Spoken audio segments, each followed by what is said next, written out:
Hello बच्चों, हमारा प्रश्न है सतह अणु या आयन मिसेल के रूप में इकट्ठा हो जाते हैं। चार ऑप्शन दिया गया है, चार में से एक सही है। उसकी जल स्नेही पूंछ की इकट्ठा होने की प्रवृत्ति के कारण, उसके जला विरोधा सिरे की सुरक्षा प्रदान करने के कारण, कोलाइट के आधार के अणुओं को इकट्ठा होने के कारण, उपरोक्त में से कोई नहीं। चलिए समझते हैं इस प्रश्न को। अगर इस प्रश्न की मुख्य अवधारणा की बात की जाए तो मुख्य अवधारणा में हमें समझना होगा मिसेल्स के बारे में। मिसेल्स, ठीक है। मिसेल्स दो ध्रुवीय से बना होता है। एक उसमें एक जल आकर्षी समूह होता है और एक जल प्रतिकर्षी समूह होता है, ठीक है। तो ये हमारा RCOO, ठीक है। तो ये हमारा जल प्रतिकर्षी समूह।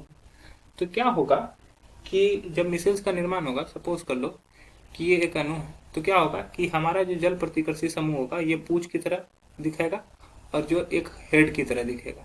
ये हमारा पूंछ की तरह दिखेगा, एक हेड की तरह दिखेगा। ये पूंछ की तरह दिखेगा, ये हेड की तरह दिखेगा। इस तरह से ये एक दूसरे से क्या होते हैं, ऐसे करके निर्माण ये होता है। ये किस चीज का निर्माण होता है? ये मिसेल्स का निर्माण होता है, ठीक है। तो इस तरह से ये क्या कर रहे हैं, एक मिसेल्स का निर्माण कर रहे हैं।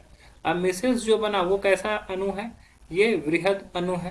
वृहद अणु है जो होता है वो क्या करते हैं, वो कोलाइडी विलियन बनाते हैं। कोलाइडी विलियन बनाते हैं। तो ऐसा क्यों हुआ?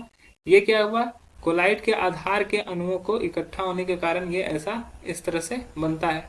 तो ऑप्शन सी हमारा सही हो जाएगा। अन्य ऑप्शन जो होगा उसको देख लेते हैं। उसकी जल से नहीं पूंछ को इकट्ठा होने के प्रवृत्ति के कारण, जल से नहीं पूंछ को इकट्ठा होने की प्रवृत्ति के कारण ये नहीं हो रहा है।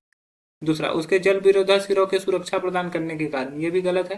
बोल रहा है कोलाइड के आधार के अणुओं के इकट्ठा होने के कारण ये क्या हो रहा है, बृहद अणु बन रहा है जिससे कोलाइडी विलयन बनता है, अतः यह इस तरह से निर्माण करता है।